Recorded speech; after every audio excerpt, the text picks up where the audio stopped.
Hello everyone, welcome to my Yakuza Kiwami, Legend Difficulty Walkthrough. This is Chapter 4, an encounter, and this is another very easy chapter, which gives me plenty of time to talk about this game and other things. And relating to other things, the Resident Evil channel just posted a new video detailing Ethan Winters recollecting his experiences from Resident Evil 7. And there was a comment that was left by someone who was replying to another post, and he was like, one of the worst things about Resident Evil 7 was the first-person perspective.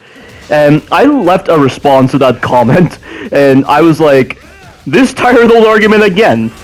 If this series went from fixed camera to over-the-shoulder, then it went from over-the-shoulder to first-person, how can you present the exact same argument again? Does it really put you off playing a game that much if it favors a certain perspective? What? Do you want Resident Evil to play it safe like every other game? That's not what Resident Evil is. And there was also another guy who pretty much felt the exact same way about this guy's post. He's like, any old school fan knows for a fact that Resident Evil is supposed to be first person from the beginning. So, me and this guy are pretty much disagreeing with this guy. And then, this is what this dude had to say. His name is Chris Redfield, by the way. This guy decided to give himself the name Chris Redfield, which is just so insulting.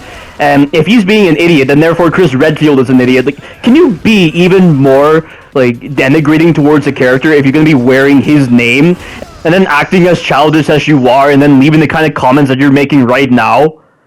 Like, what a joke. This guy is an absolute joke. This is what his comment was to me, by the way. This is what his reply was. Laugh my ass off. Okay, let's see other communities with functioning brains go through the same thing and not complain. Just imagine what they would do if COD went from first to third person. Old school fans have the right to prefer the games with fixed camera angles. And then this same guy, he responded to the other guy, and he said, I am talking about the games we got, not the idea inside the director's head. You got no argument there.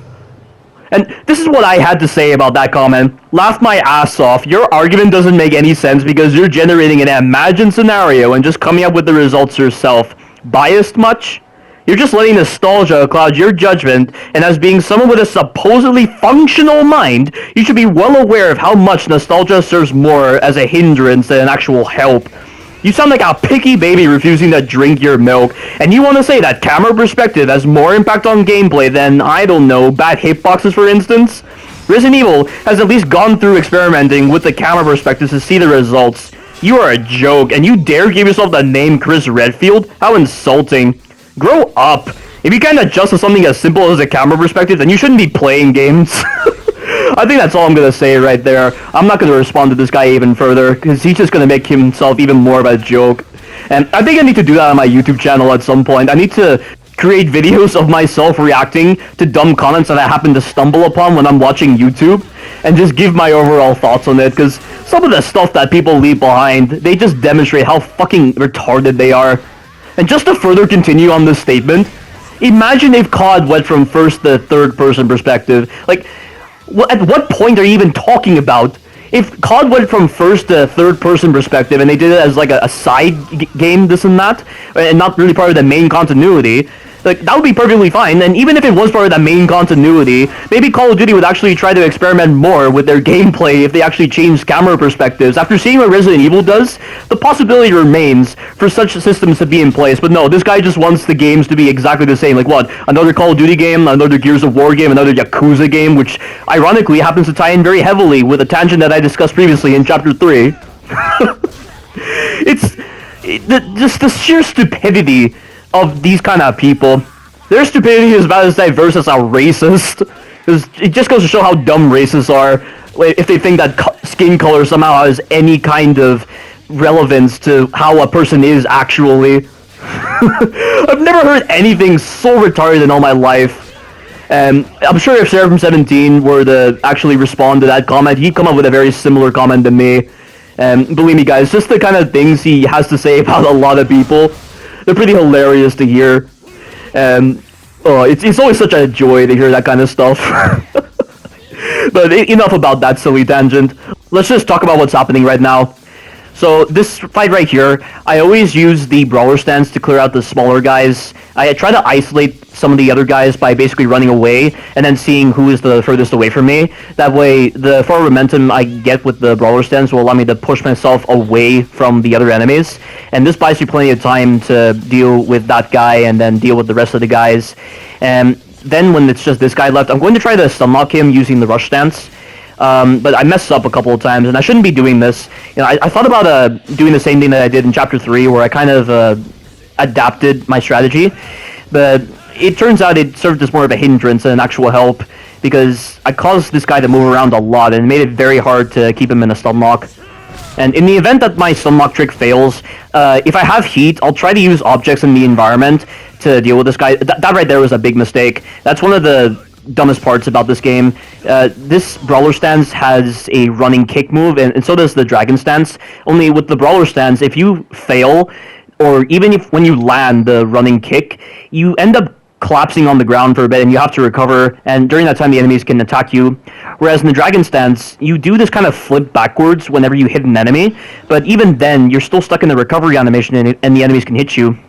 And the problem is, the button for actually doing the running kick is the same button for doing heat actions, and because the detection on the heat actions is not very good, if you're running towards a guy and you're trying to do a heat action, if you accidentally do that kick, you'll take damage. It's really frustrating in this game. And this right here is another design that I find very confusing about this game. So there are certain moments where you're going to be doing these menial tasks, only the game disables your waypoint, and Yakuza normally utilizes a waypoint system, but why it decides to turn it off during scripted moments in the story, it makes no sense. And the first time I did this, I was so confused, and I was stuck on this section for a long time before I just decided to look it up. And what you have to do is you have to go to the convenience store and get dog food and mineral water, and then you need to go to this shop right here, and then grab a paper plate. You might have noticed that on the map, that store was actually a different color. It had a whitish aura around it. Well, that means you can go there. I don't know how I didn't realize that sooner. I wonder why it took me so long to actually figure out that you can just look at the map and just see where you can go. But, I don't know, I guess I was very confused at the time. But once you have all the supplies needed in order to feed the dog, you gotta make sure you remember the way back. The game does not give you a waypoint to indicate where Haruka is, although you should be able to remember easily. I mean, she's right next to the Millennium Tower. How can anyone miss her? And there's the paper plate. Now's my chance to go to her. And we need to then carry Haruka back to Serena, and then there's going to be a couple of mild skirmishes, but they're all very simple. And then you're going to have a boss fight at the end. And the boss fight at the end is very, very easy. And just as I've been talking, that guy, Chris Redfield, he decided to reply again, so I'm going to read this right now, and let's see what he has. So, he says, "Yeah, I can tell this is one of those dumb arguments. Peace." Yeah, he just gave up. He wasn't going to defend himself even more. I'm glad as well, because if he had decided to continue this argument even more, I would have just made a mockery of him in my videos. It's such a great experience to really point out a lot of the flaws in people's arguments. It's like with Stranger 21. Like, Stranger 21 was a friend of Lightning Fidelis, and he made a comment on one of Lightning's live streams that I was a part of, where he was like, "Oh, the Resident Evil 2 Remake DLCs are way better than Resident Evil 7. And we got into a big argument because of that, because you'd have to be a completely empty person to like Resident Evil 2 Remake's DLCs, which are not really DLCs, it's just reskins of Fort Survivor. Like, you're gonna take that over a properly thought out game like Resident Evil 7 that has some of the most diverse content ever? Are you that stupid?" I don't even know what's happened to that guy, because he's vanished, and he didn't even win the argument that we started when he decided to make that comment. He kept on saying, leave the live stream, and I'm just like, you're not even going to try to defend yourself, you just keep telling me to leave? What an idiot. And I'm so glad I blocked that guy, because that guy is just a jerk. Like, he only ever participated in my videos, like, he only ever decided to participate in live streams in my videos if I was making stupid errors. And if you're going to be participating because of that, that's just feeble. It's like those moments in my blind playthroughs where people respond and leave comments on my blind playthrough saying that, "Oh, I'm so glad that you died because I finally get the chance to see this death animation." Like, really? That's all you're seeing my videos as? Just opportunities to see the character in a game die because you wanted to see death animations and no one else was actually doing that. I'm a small channel on YouTube. I'm sure a popular YouTube channel has already posted death animations of characters. Really? That right there is just so insulting to me, and that's why I delete those comments. But this right here is the final encounter of Chapter 4, and I have heat, so I go ahead and do a furniture takedown on this guy. And the first thing you always want to do when it comes to these big encounters is always get rid of the minions, because they're the ones that end up messing with you, and they really make the combat fall apart, and they mess up any strategy that you're trying to utilize against the real boss. And what I'm going to try to do is I'm going to try to block, and I'm going to try to build heat, and then I'm just going to use the furniture in the area to clear out these guys, because they don't have much health, so the diminished damage that you get from just repeating the same heat action, it's not going to be that much of a big deal because of the low health that these enemies have. And I'm also going to try to do the same thing in that previous encounter, where I'm going to isolate one enemy from the rest of the group and then take him out, because I don't have any heat, and I could use some heat right now. Now, Hiroshi is a very easy boss to deal with so long as the minions aren't around. You can easily loop this guy by just standing at a distance and then looping his long-range attack. In these kind of games, or pretty much in any game in general, you have to make sure you're not playing the enemy's game. The enemy's game is they want you to come close to them so that they can then screw you over with animation cancels, just dodges that are near perfect, input reading nonsense, and hyper armor and all that kind of stuff. But I'm not going to give the enemies any chance. I'm going to let them play my game, which is where I stand at a distance and I try to bait out attacks, and then I just try to stun lock them and use any other tricks like that to my advantage in order to deal with them. And this guy is very easy to deal with because of that. And this is the last guy right here, and I should be able to take him out, but Hiroshi is pushing up right now, so I just need to isolate this guy right here. I'm trying to get him to attack me just so I can block and gain some heat, and then I can finish him off with a furniture attack, and that worked right there. And he grabs me, but I break out of it.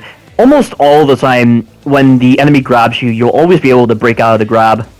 However, in the Jingu fight, because the enemies grab so ferociously in the final encounter with Jingu and those two MIA agents, if they grab you, they will be able to open you up to being shot by Jingu or another soldier, or Jingu will throw a grenade at you, and the grenades do so much damage. They do more damage than anything you'll ever really encounter in this game, aside from certain encounters with enemies in the Colosseum. And that's something I need to make note of. A lot of the enemies that you encounter in the Colosseum reuse the same movesets as bosses. Like, there's one guy that you encounter in the first match of the Colosseum that has the exact same moveset as Shimano from Chapter 3. And at that point, if they're going to be letting normal enemies reuse the same movesets as bosses, then the role of the bosses is greatly discredited by that. How can you be impressed by any moveset of a boss if you're going to be fighting normal enemies that are going to have the exact same kind of moveset? It's like with the Surge. I watched Seraphim 17 do a blind playthrough of the Surge, and he absolutely despised that game, and it was so hilarious to watch. It was easily one of the funniest blind playthroughs I'd ever seen of a game. And he fought a boss, the Black Cerberus, and when he defeated that boss, he was then encountering enemies that had the exact same moveset as the Black Cerberus. And he admitted that at that point, the Black Cerberus was nothing special because he was fighting other enemies that had the exact same moveset. It's like in The Incredibles. In The Incredibles, when Helen is talking to Dash about everyone being special in their own way, and then Dash is like, which is another way of saying no one is. That's exactly true. I mean, if everyone else is the same, we call that normal, but then it's completely redundant to say, oh, everyone is special in their own way, which is another way of saying no one is. That's exactly what it feels like when I'm just seeing the exact same movesets being reused by normal enemies when I just fought a boss with that kind of moveset. And the games reuse those kind of animations all the time. Like, you know Aizawa from not Resident Evil 5, Yakuza 5? I'm gonna get into the habit of saying Resident Evil more so than Yakuza, because that's just a habit I get. Aizawa from Yakuza 5, his moveset is reused by a boss you encounter in Chapter 5. His name is Holmes, and you encounter him in the Colosseum. And admittedly, it's not the full moveset of Aizawa that guy uses. He uses like 50% of the same moveset that Aizawa uses in Yakuza 5. And that right there is just a great example of a developer not really respecting the kind of impact the final boss is supposed to provide if it's then going to be reused as a normal enemy in Yakuza Kiwami. How silly is that? And, you know, like, just referring back to that whole dumb argument I was having with Chris Redfield, and I really hate using that name because Chris Redfield was a fantastic character, and for his name to be disgraced by a dumb idiot like him, like, just the way he wanted the fixed camera to be the thing, that's what it made it seem like. Like, he hated the first-person perspective. I'm just like, how can you hate the first-person perspective? If you hate the first-person perspective, how are you living in this world where you're seeing everything in first person?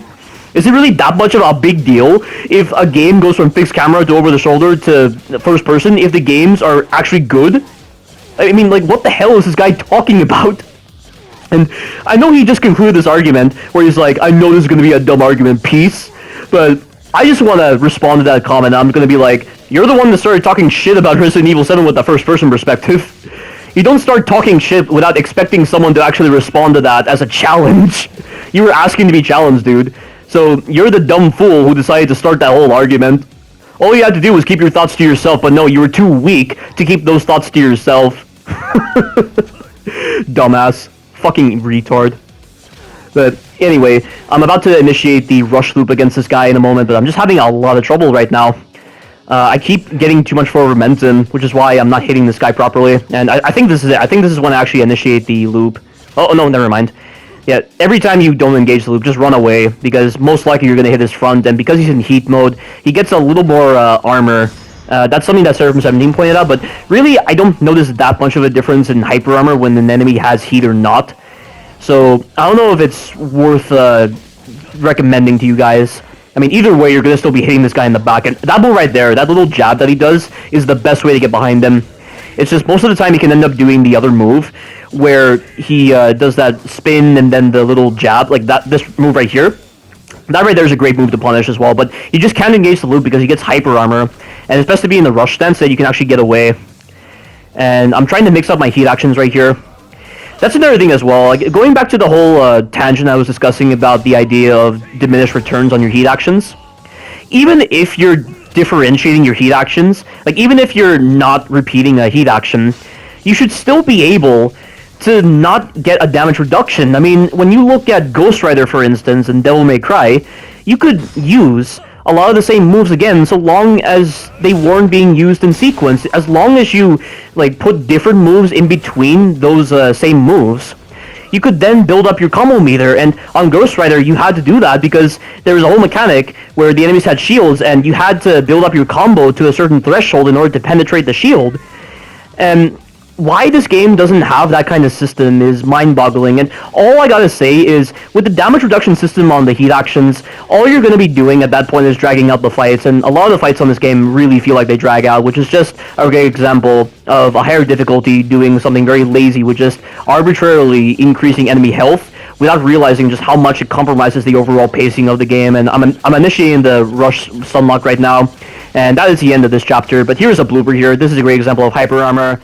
I start attacking this guy right here using the brawler stance, and then for some reason, during these attacks right here, and these don't exactly class as heavy attacks, he's just doing light attacks, he's getting hyper armor. That right there is the kind of bullshit you encounter with hyper armor in this game, and hyper armor like that is not used intelligently. It just comes out of nowhere for no reason, and the attack he's doing does not properly complement hyper armor. There's no reason for that attack to have hyper armor. It's about as basic as the standard light attack that normal enemies do.